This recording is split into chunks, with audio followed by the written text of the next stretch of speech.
Hey y'all, what's up? My name is Tom Mizzle. You watch my channel Mizzle 14, and I'm here doing a review of Married to Medicine, Season 6, Episode 6. This is not going to be a long review, so it wasn't too much to go on. I'm just going to jump right into it. Um, Toya Eugene, they is happy about their how the progress of the dream house is going.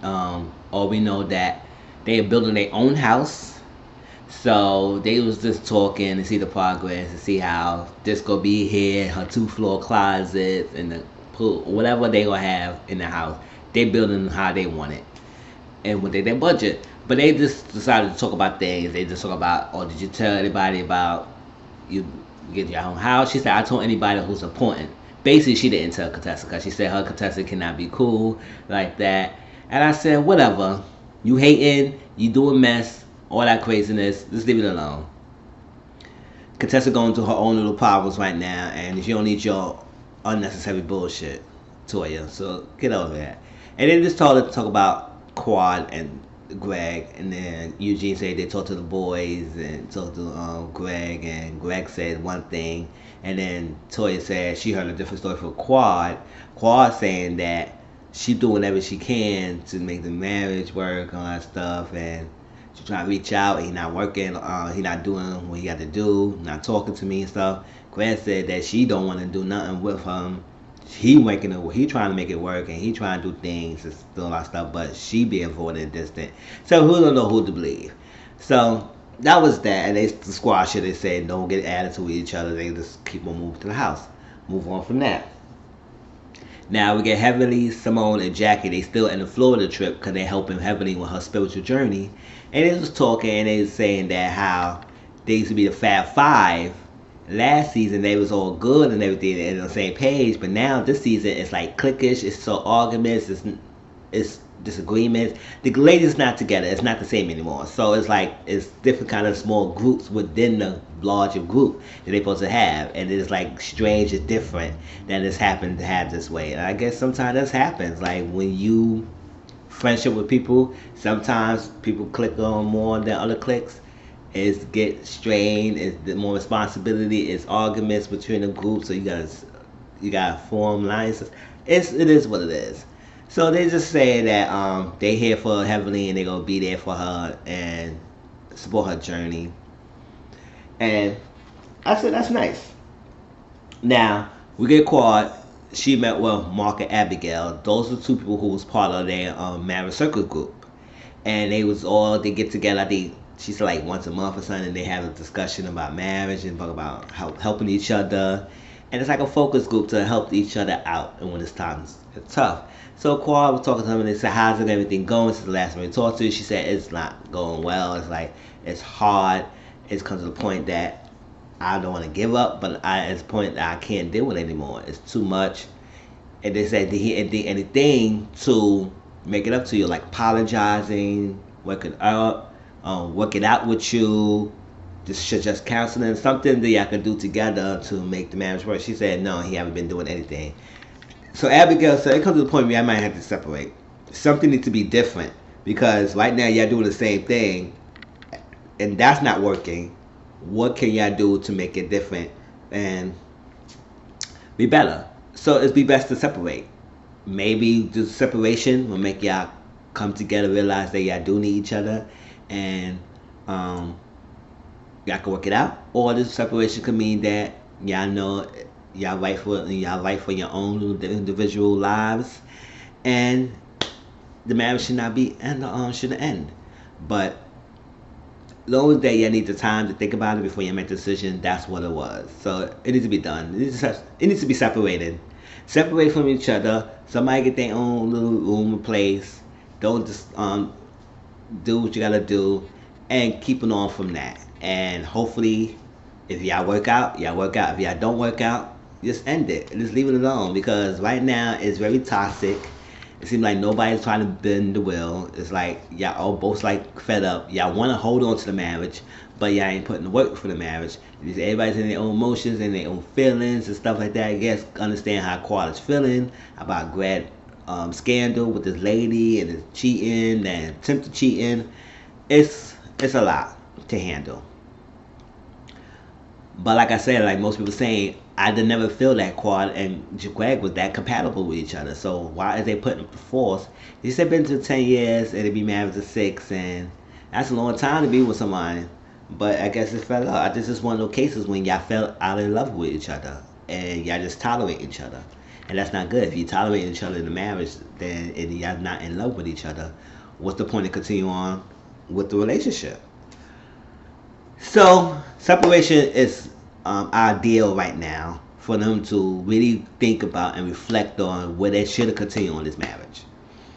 Now we get Lauren want to sit down with Mariah and Aiden, and Lauren is their daughter, and she said she want to have a dinner and have do a delicate conversation.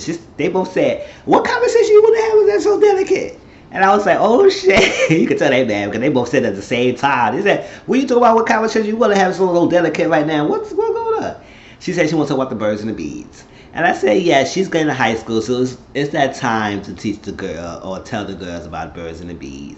Now, Aiden was like, he know he'd have to be practical and everything because he said his culture is different than how it is in America. He said his culture is that they not focused on relationships. Some of their relationships are arranged marriage. And he said more than a little bit of his siblings, like more than a little half of his siblings, got arranged marriage.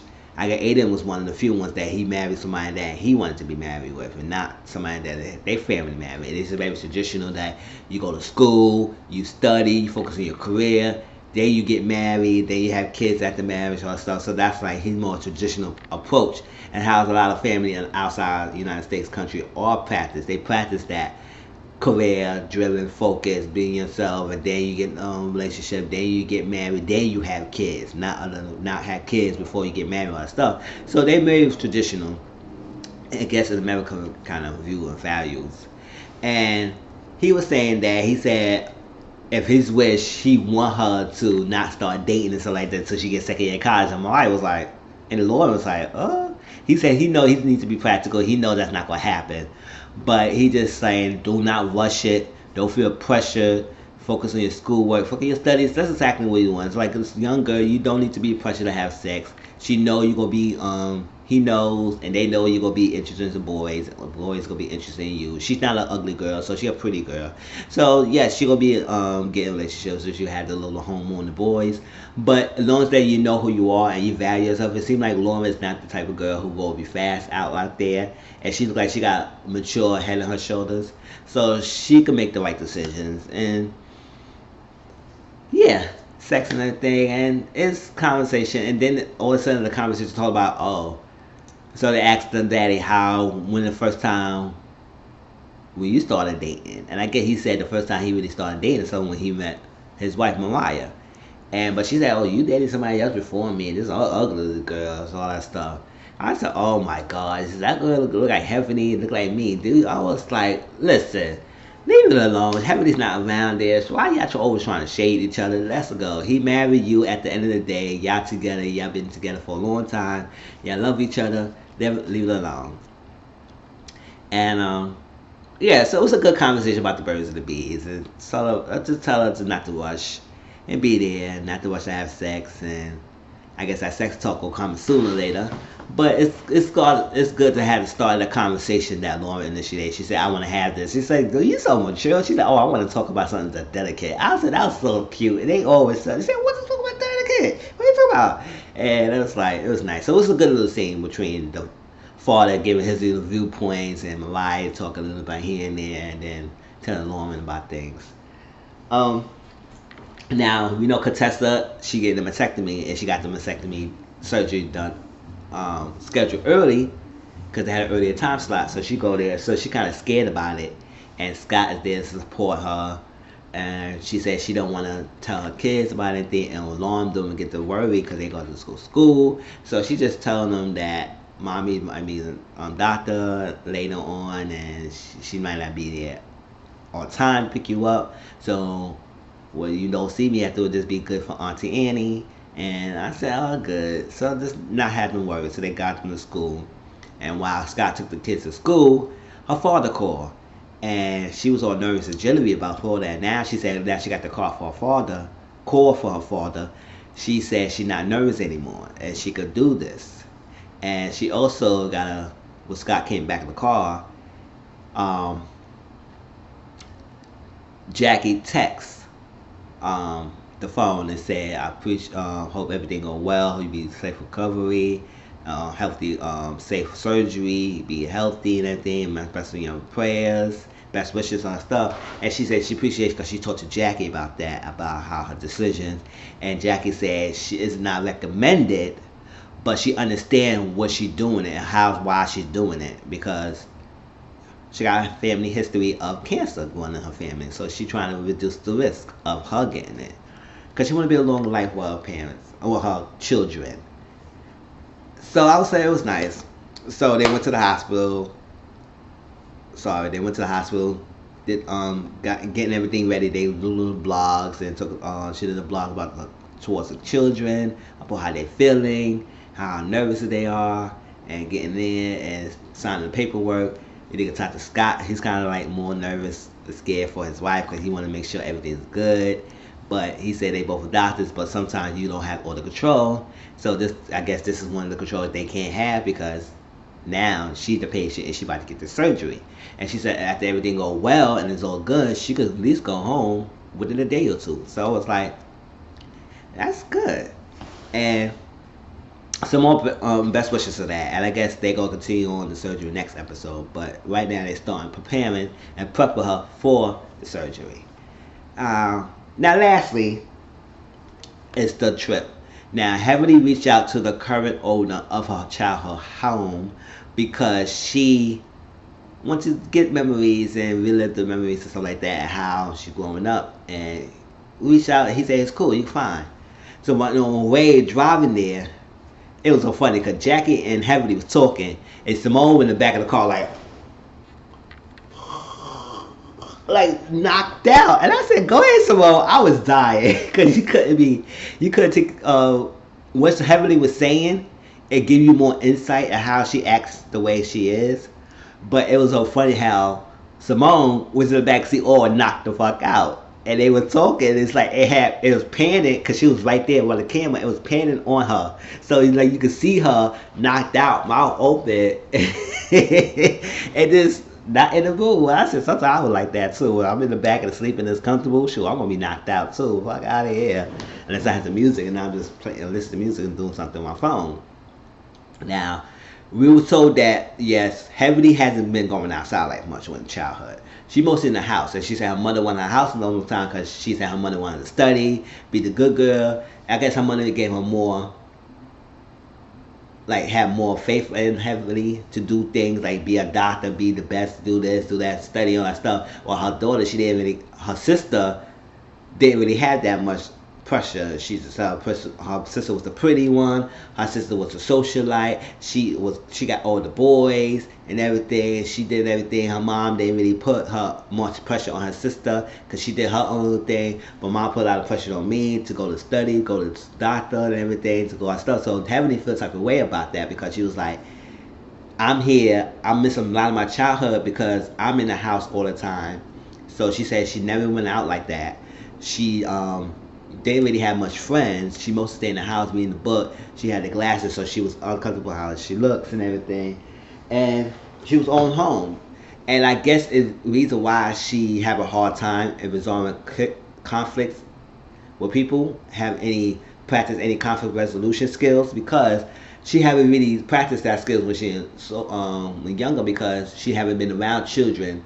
When children, sometimes when you grow up, you learn how to deal with things as a community when you're growing up with them. But if she says she didn't have to interact with friends and stuff like that, or really have much childhood memories of playing with them and being outside and all of that, she lacks the ability to handle situations. So when she gets to a situation now as an adult, she don't know how to handle it, and she start attacking, she get defensive because that's what she know. And she said in her environment, she didn't really have the environment was conducive for her to learn these things. So I said, oh, that's understandable. And then she said she grew up in the house. She went to the house. She said, grew up in the house. Her room, she said her room was just like this kind of small, not even that big, and it had no windows. So it was like, wow, they always slept with the lights on. The door was always open. And then she said her most memory that she never thought about, that's the only memory she really had when she went there, because she still explained more about how she just never had friends. She just grew up by herself, always in the house. She said her father died, and then she said that's the most painful memory because she blocked that. She like tuned it out her mind. So she's really sat there. She never thought about her father dying in the house. So when she realized that, and she it's coming back in memory, she started having panic, like she couldn't breathe, like she was having a panic attack. So she had to leave out the house. She said, "Oh, I can't do it. I can't stay here." And she said, "I never really thought about that. Never thought about that." And she said, when her mother called her, she was on first year at dental school, and her mother said, "Your father died." Her mother thought that she said she wasn't coming. She said, "No, I didn't say I was not gonna come. I couldn't process what's going on." So I was like, yeah, that's understandable how you in the first year of school and you're a doctor and you need to focus and study and stuff and you got this thing.